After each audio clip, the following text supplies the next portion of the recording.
राधे राधे। आप सभी को स्वागत है आपके अपने YouTube channel DSC tuition classes में। देखिए, आपको मालूम है कि 15 मई से हमारे इस चैनल पर माधव बैच की शुरुआत की गई थी, ठीक है। और 2 या 3 दिन से उस माधव बैच में लाइव क्लासेज नहीं हो रहा था।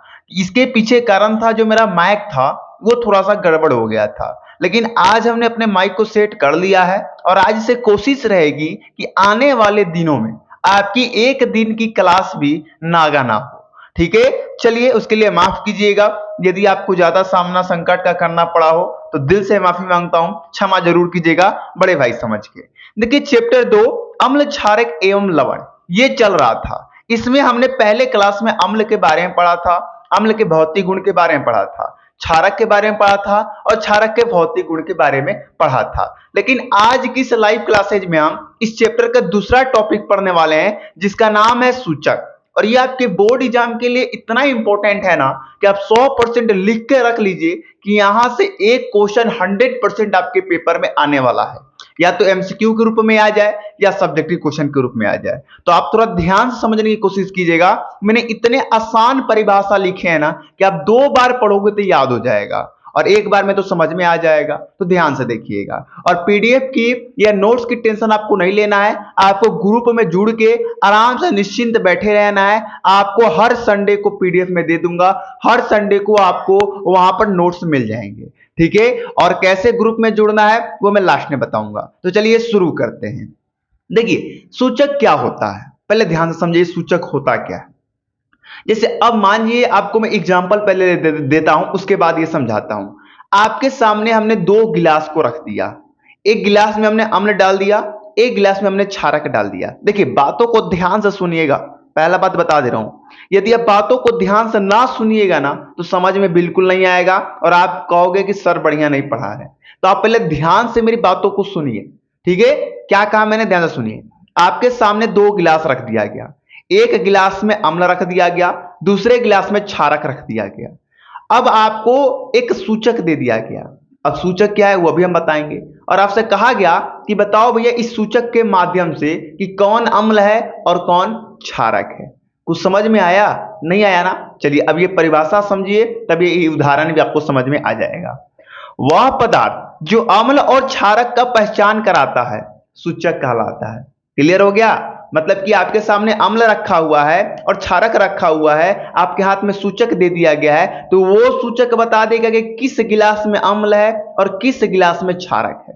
समझ गए मेरी बात? आपके सामने 2 गिलास रखा है, एक गिलास में अम्ल है, एक गिलास में क्षारक है। आपको ये नहीं मालूम है कि किस गिलास में अम्ल है और किस गिलास में क्षारक है। आपको सूचक दे दिया गया, तो आप सूचक के माध्यम से पता लगा सकते हो कि किस गिलास में अम्ल है और किस गिलास में क्षारक है। समझ गए सूचक क्या होता है? मतलब सूचक वह पदार्थ होता है जो अम्ल और क्षारक की पहचान कराता है। अब कैसे कराता है वो हम थोड़ा आगे पढ़ेंगे, ठीक है। पढ़ेंगे जरूर, लेकिन ध्यान से। चलिए, सूचक 3 प्रकार के होते हैं टोटल। पहला प्राकृतिक सूचक, दूसरा कृत्रिम सूचक, तीसरा गंधीय सूचक। अब इनके परिभाषा तो हमने नहीं लिखवाया है क्योंकि पेपर में ये ज्यादातर आते नहीं, लेकिन आप समझ लीजिए। यदि कहीं बाहर आपसे कोई पूछ दे या पेपर में आ भी जाए तो आप अपने से भी बना के लिख सकते हैं। देखिए, प्राकृतिक सूचक क्या होता है, नाम से ही परिभाषा बना लीजिएगा। प्राकृतिक के द्वारा बनाए गए सूचक को प्राकृतिक सूचक कहते हैं। एक साथ मेरे साथ बोलिए, मेरे साथ। प्रकृति के द्वारा बनाए गए सूचक को प्राकृतिक सूचक कहते हैं। क्लियर? जैसे कि हल्दी, हल्दी एक प्राकृतिक सूचक है। अब समझिए कि हल्दी कैसे प्राकृतिक सूचक है और ये अम्ल और क्षारक की पहचान कैसे कराता है, ये थोड़ा ध्यान से समझिएगा।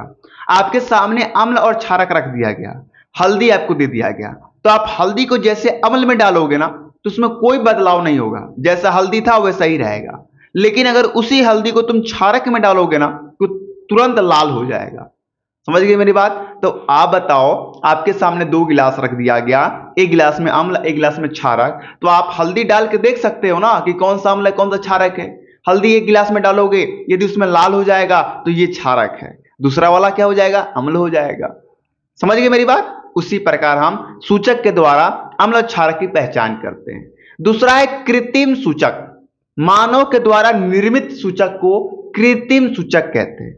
मानव द्वारा निर्मित सूचक को कृत्रिम सूचक कहते हैं, ये आप ध्यान में रखिएगा। जैसे कि लिटमस पेपर, लिटमस पेपर आप यहां पर लिख लीजिएगा, ठीक है।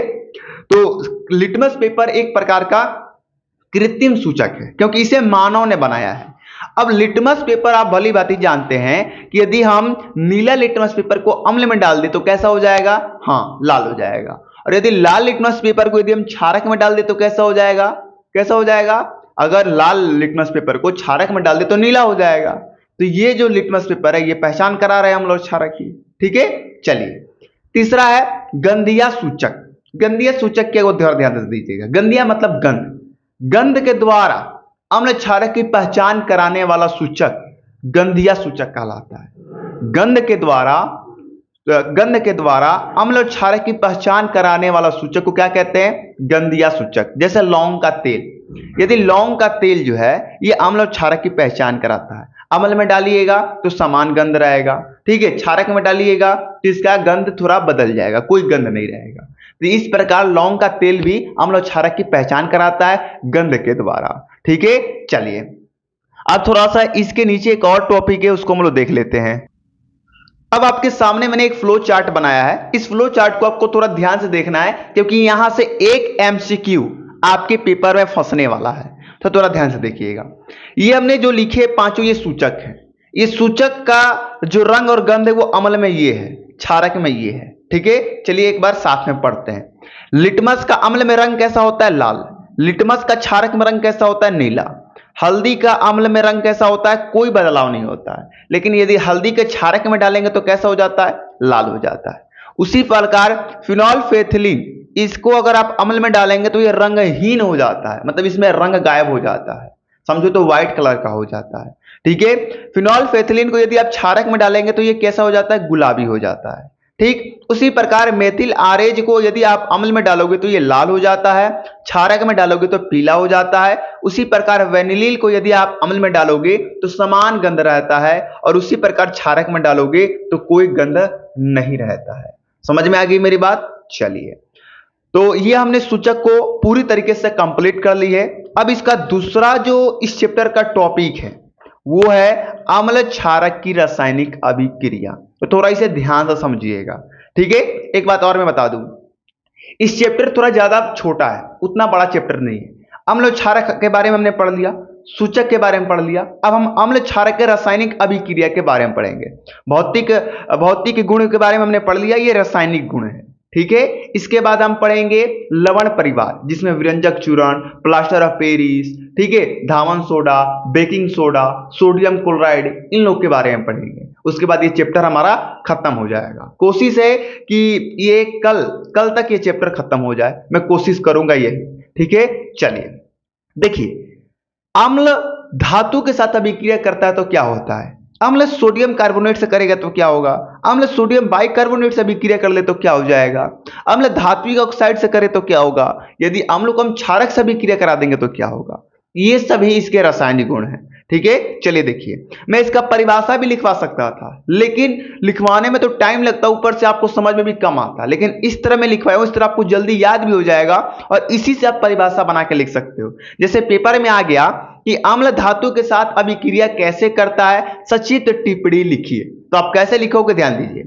पहले आप जानो कि अम्ल जब धातु के साथ अभिक्रिया करता है तो क्या होता है। तो देखिए, जब अम्ल धातु के साथ अभिक्रिया करता है तो लवण और हाइड्रोजन बनता है। अब आप बताओ, इसकी परिभाषा आप अपने से बना के नहीं लिख सकते हो? कैसे लिखोगे, ध्यान दो।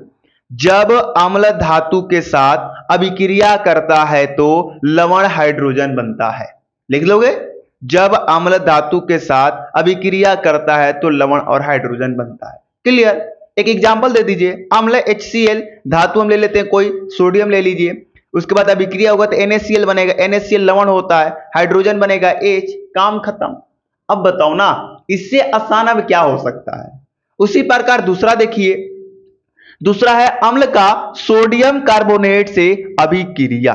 ध्यान दीजिए, अम्ल का सोडियम कार्बोनेट से अभिक्रिया कराने पर सोडियम क्लोराइड जल कार्बन डाइऑक्साइड बनता है। क्लियर है? जैसे उदाहरण, HCl हमने अम्ल ले लिया, सोडियम कार्बोनेट ले लिया, अभिक्रिया करा दिया तो सोडियम क्लोराइड बन गया, जल बन गया, कार्बन डाइऑक्साइड बन गया, काम खत्म। ये जो रोशनी देख रहे हो ना, ये सूर्य देवता की रोशनी है। ये वीडियो में लगभग सुबह में ही बना रहा हूँ 9-10 बजे के करीब, क्योंकि मुझे आज काम से भी कहीं जाना है, तो मैं सोच रहा हूँ वीडियो पहले ही से बना के रख लूँ कि आज भी आपका नगा ना हो।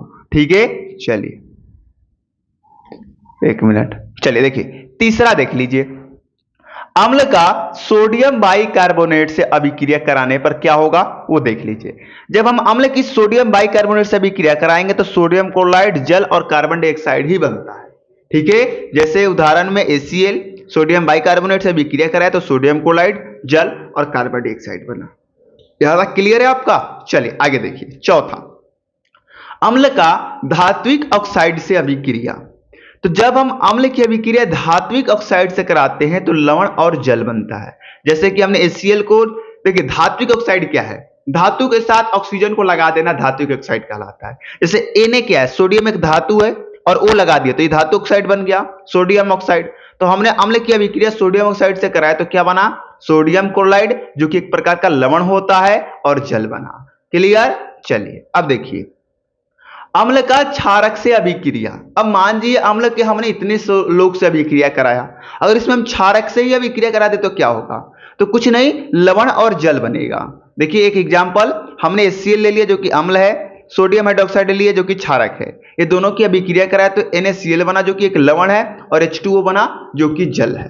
तो ये जो है भैया, ये आपके अम्ल के रासायनिक अभिक्रिया हैं।